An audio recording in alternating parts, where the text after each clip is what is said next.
going, folks? Thank you for stopping by another ADHD video.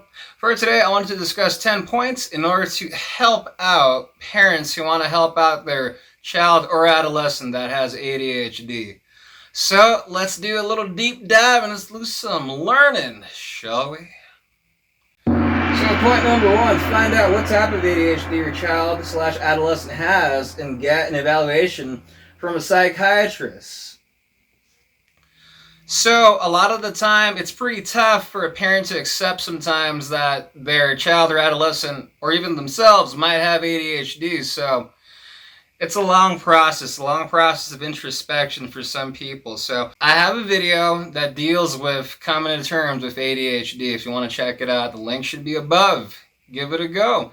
There's a lot of resentment, and there's a lot of unconscious resentment that comes with having ADHD. For some people, it's a relief. For some people, it's a little tough, so you might want to check that out. But first and foremost, I recommend you get an evaluation. You can go to your local doctor, healthcare professional, and get a recommendation, or get a referral, rather, to go see a psychiatrist so you can get your child or adolescent checked out to see what type of ADHD that they might have. But before you go and see the psychiatrist, you should become familiar with what type of ADHD your child or adolescent might have. Now, there exist 3 different subtypes of ADHD in the DSM-5 so far. So we have the hyperactive type, shown in the picture up above. We have the hyperactive type that has hyperactivity in the body, shows squirming, a lot of fidgeting, and things of that nature. The body feels like it's driven by a motor, a lot of just movement.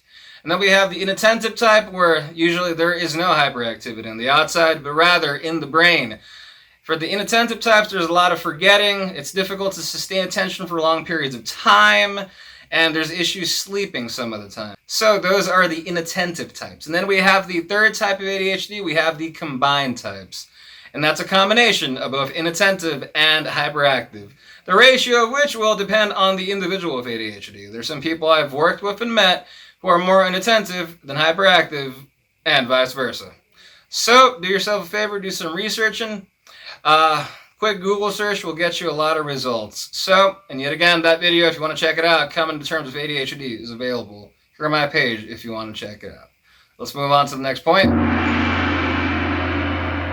Number 2, become more familiar with the difficulties of ADHD. Short-term memory problems, issues with executive function, difficulty with sustaining attention for long periods of time. There is a PDF link down below.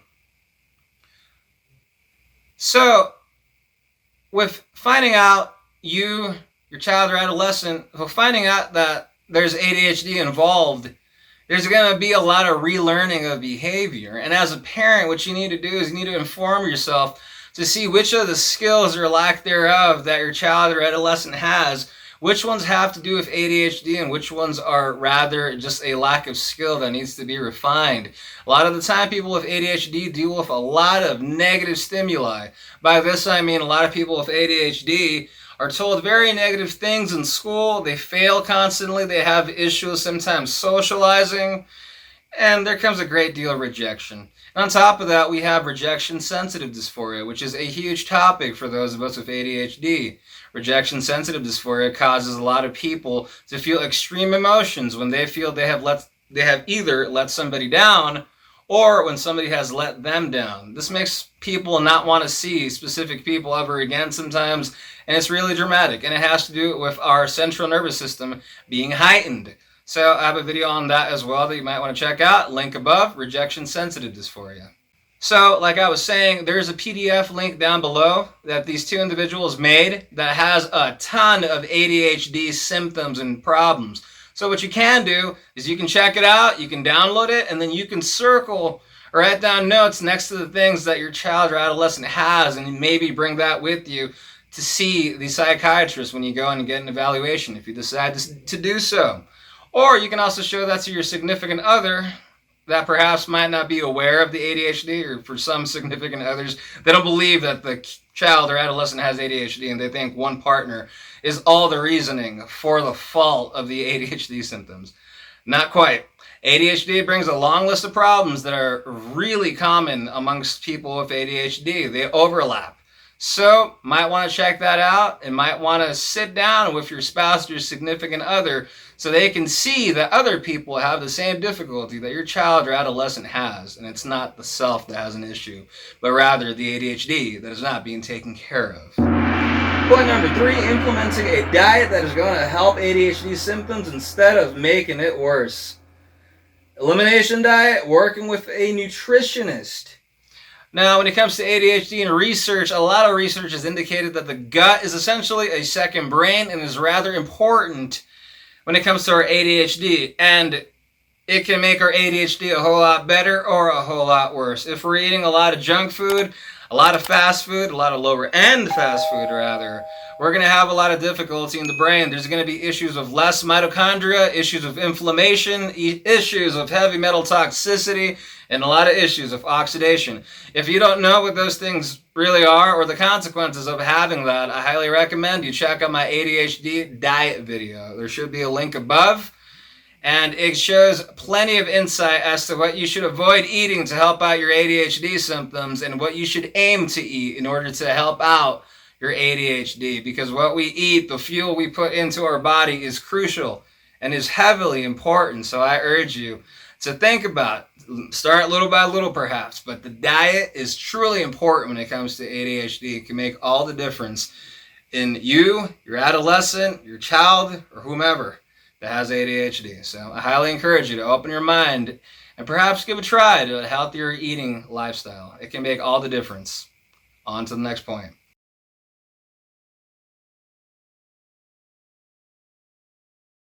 Number 4, selecting a school or program that is going to be helpful and accommodating to your child or adolescent. Perhaps an IEP plan, a 504 plan, and tutoring can be an option. So, whatever school you send your son or daughter that has ADHD, you have to understand that not every school is considerate of the ADHD symptoms. And some schools, unfortunately, practice disciplinary actions and certain things that could make the ADHD a whole lot tougher on the student. I know certainly for myself, being undiagnosed until my mid-20s, when I was going to school, the punishments that were given out to us were not helpful for my ADHD, and I struggled quite a bit because of my undiagnosed inattentive ADHD. So you want to select a school that's going to be accommodating to your son or daughter, to your child or adolescent, and that way they can hopefully succeed better. So sometimes an IEP plan might be something you might want to look into, or you can go with a 504 plan. Also keeping in mind that with ADHD, some of the symptoms look like an overlap of another condition and might be considered comorbid. Sometimes it's just the ADHD. That's something to look in further. But to end off this point, choose a school that is going to be accommodating to the ADHD and not a school that is going to make it a whole lot worse for a child or adolescent, because their schooling, their academia is highly important. So, something to consider. Let's go on to the next point. Point number 5, decide on what type of treatment your child or adolescent needs, whether that be medication, supplements, ADHD coaching, or therapy. So when it comes to ADHD medication, a lot of parents are sometimes a little thrown off by the side effects they read online about what medication does, or rather what stimulant medication does. When you have ADHD, the dosage of medication that is going to be needed a lot of the time is going to depend on the individual. The 2 most common side effects that I see on forums that I read that parents and individuals complain about are the heart rate and blood pressure going up. This can be taken care of with a simple supplement by the name of coenzyme 10. Coenzyme 10 is an endogenous. What does that mean? Your body already makes it. It's made for the heart, helps out the heart, and helps out various other things. It's called coenzyme 10, CoQ10, also known as ubiquinol. Really helpful for those with autism as well, by the way. So, something to look into perhaps for people with autism. Coenzyme 10 is said to provide some relief. So, moving along though to ADHD, coenzyme 10 is a supplement. Your body makes coenzyme 10 by itself, but the older you get, the less of it makes. So when you take stimulant medication in order to keep your blood pressure and heart rate stable, what's recommended is coenzyme 10. So talk to your healthcare provider or doctor and see if that might be a consideration and an option for you. The other common complaint for stimulant medication is the medication crash once the 6-hour or 12-hour release medication wears off. The reason why this happens is due to the ADHD and the fact that The medication helps out with dopamine and norepinephrine throughout those 6 to 12 hours. Slightly with serotonin too, but mainly dopamine and norepinephrine. So after the dopamine and norepinephrine wear off from the medication, your dopamine and norepinephrine levels are going to be low when the medication wears off, or rather when it crashes. That creates a lot of sadness, irritability, anger in some individuals, and it's pretty bad. So what I do, and what I've seen in research that some people do, is they'll take a supplement that specifically helps out their dopamine and norepinephrine levels. And they'll take this supplement perhaps 30 minutes to an hour before their stimulant medication wears off. That way the dopamine and norepinephrine will be raised slightly between that 30 minutes to 60 minutes when it's supposed to wear off. So when the medication does wear off, the crash is not going to be as intense, or it's just not going to be intense at all. So what I do is I take the supplement N-acetyltyrosine. It's a supplement that helps out with dopamine and norepinephrine. And I take it 30 minutes to 60 minutes before my medication wears off, and it works greatly. And I have not experienced a crash since. So that might be something for you to look into. So, and also supplements, if you're further interested in taking supplements, because when we have ADHD, we have issues with multiple neurotransmitters. The picture shown above shows that we have issues with these neurotransmitters. These are some of the main neurotransmitters we have difficulty with: dopamine, norepinephrine, serotonin, acetylcholine, and we also have a gene mutation when it comes to B12, and due to the issue with serotonin, we're also going to have issue with melatonin, which gives some of us issues with sleep. So that's a lot to take in. If you can see that stimulant medication is not going to help out with all of those neurotransmitters, there are still some that are not being helped out. So if you want to consider supplements, perhaps an option to also consider, I take supplements with my medication. I take a really low dose medication, and I take supplements in order to help out my ADHD full circle, taking care of the major neurotransmitters, not just dopamine and norepinephrine. So, might be something for you to look into. There should be a link above for you to check out. I have plenty of videos on supplements and neurochemistry if you want to give that route a try as well. So, also, when it comes to ADHD, we acquire a lot of maladaptive behavior, a lot of behavior that entails basically just doing stuff by the skin of our teeth, so to speak, because we have learned to survive and live with our ADHD not being taken care of. So when we do get treatment, we're going to want to relearn how to do certain maladaptive behaviors and how to organize ourselves. So thankfully, a lot of psychiatrists, there's also a lot of behavioral intervention that can be provided at a lot of hospitals and psychiatric locations. So you might want to consider some behavioral therapy that's also offered by some psychiatrists and some locations where psychiatrists work. So that could be an option perhaps for you or for your family, because behavior therapy is very important. There's a lot of maladaptive behavior we have learned because of our ADHD not being taken care of. So perhaps that might be something to look into.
Number 6, helping your child/adolescent create a routine and schedule for homework and bedtime. Also making sure to balance and include free time. So with ADHD, there comes a difficulty with managing time. We simply have issues being able to perceive how much time has gone while we're doing something. This is why an analog clock is recommended if you have ADHD. That's a clock that has the classic hands with the numbers so you can kind of physically see a physical representation of how much time has passed. Research has shown that this is quite helpful. So you might want to get yourself an analog clock in the room of which your child or adolescent is doing their HW. By that I mean their homework or classwork, whatever they're doing.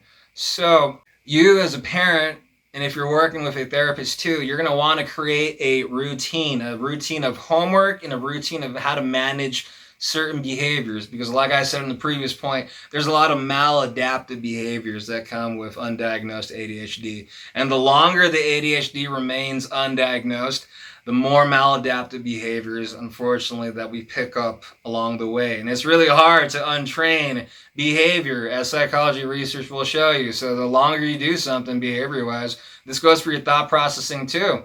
The way you think of stuff. If you've been thinking of something the same way for a long time, it's going to be really hard to think about it in a different sort of way. Same thing goes with behavior. So this is why I recommend perhaps ADHD coaching or behavior therapy from your local therapist, psychologist, or counselor. So you're going to want to help out with routine. So if your child or adolescent, if you need them to do something and they're playing video games or watching TV or doing something else, give them perhaps a 10 to 15 minute window to stop doing what they're doing and then go and do what they need to do. A lot of the time, stopping something immediately when somebody has ADHD is very difficult because our reward system drops heavily when we're watching something or playing a game of some sort. So you might want to give some time. Perhaps give a warning in 15 minutes, I need you to do fill in the blank. So might be something to consider. It's pretty helpful. So these are a couple of options I wanted to discuss for this point. Let's move along. 7, make sure to include some exercise, cardio, and sunlight exposure. So this is heavily important. Research has demonstrated the many, many benefits of cardio and workout. So you're going to also want to get some sort of cathartic release, especially if the child or adolescent is of a younger age. That sense of being able to have a cathartic release by going outside, running, walking, sun exposure, it's going to do you a lot of good. Breathing in that natural oxygen outside, it's really helpful if you got ADHD. Our ancestors were not people who stayed inside all day. They were out and about doing their thing. There's a couple of research articles out there that dictate that ADHD comes from a nomadic lifestyle, which our ancestors had before. That's a topic for a different day. But cardio, working out, some sort of physical activity, it's going to be really helpful because a lot of the time research has shown that if the ADHD child or adolescent doesn't have that, especially if they're pure hyperactive types or combined types with more hyperactive ADHD, they are going to be much more hyperactive in the house and letting out that fuel and energy within the house, and that can be a little troubling. So just recommend to go outside and get some exercise a couple of times a week. It's really beneficial and can do the ADHD and you as an individual a lot of good and something to consider. Going on to the next point. Point number 8. A hobby or intrinsic interest is beneficial and recommended. So your child or adolescent is in school and perhaps they don't like school or find it very boring. I know for myself, when I was in middle school, I found school to be quite unstimulating and boring, mainly due to my ADHD not being taken care of. So what really helps out, though, research has shown, is finding an intrinsic interest. That's a passion or a hobby or something you do that you really love to do. That's not necessarily for monetary consent or anything of that nature, but you just do it for the love of doing it. So whether that's a sports team, joining a sports team, joining some sort of club, perhaps getting into band, orchestra at school, getting into a band, starting an instrument, learning how to play guitar, drums, piano, anything like that. And also the kids these days really report that they like robotics, computer science and stuff of that nature. So getting active in some interest that's going to be fulfilling is highly beneficial. It's going to give them a sense of empowerment, a sense of identity, and a sense and empowerment to keep on going and grow and prosper. That can be something really motivating to a child or adolescent. So perhaps you might want to look into that, see the programs that your school might offer. Let's move on to the next point.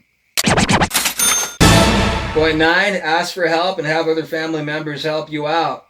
So this is more of a message for the parent. You don't want to do this all by yourself. I know there's a lot of other family members that are sometimes skeptical. Unfortunately, I've heard a lot of husbands are unfortunately skeptical, especially about their wives. I think the wife is the reason why the kid isn't behaving well. Let me tell you something. ADHD is no joke. That PDF link I mentioned in point 2 will demonstrate to anybody what ADHD is like. There's so many symptoms written onto that PDF. So print it out, download it, whatever you need, and circle the symptoms that your child or adolescent has. Talk to your significant other, have them read along with you, and you can take that perhaps to the psychiatrist as well. And when you go and get your son, your daughter, your child or adolescent evaluated, you're going to want your significant other and perhaps other family members to go with you. This should be a family ordeal. You should not have to take this on by yourself. I cannot tell you how many mothers I see out there taking on the ADHD by themselves. This is a family effort. The child or adolescent has 2 parents for the most part, and my heart goes out to parents who are raising an ADHD child or adolescent by themselves. It is no joke. But we can do it. We need to stay motivated. But at the same time, we need to take care of ourselves and not take the workload all on our own. There's a lot of helpful resources out there. And we need to take advantage of that and use them when we need to. But if you're a parent who has an ADHD child or adolescent, get the other family members to help you out too. Don't take it on all yourself. And make sure to leave yourself some self-care time too, so you don't just explode with stress one day. You matter as well as a parent. Take care of yourself. You're going to be a better parent if you do so. So, that's it for that point. Point number 10, set limits and boundaries. Make sure to follow up with punishments and be encouraging. This is another point that is very important. With the interventions perhaps that you read about and start implementing for your child or adolescent with ADHD, you're going to want to follow up on your limitations and punishments and what you allow and what you don't allow. What happens to a lot of kids and teenagers with ADHD is they see that their parent says, this is going to happen if you don't do this, and they see the punishment doesn't happen. So they learn to just ignore it. They're like, oh, my parents bluffing. They're not going to come through, so I can do whatever I want. That's not how it works, though. If you want to reinforce behavior, you want to reinforce a routine, you need follow-up. This is why I mentioned to get your other family members to help you out, too.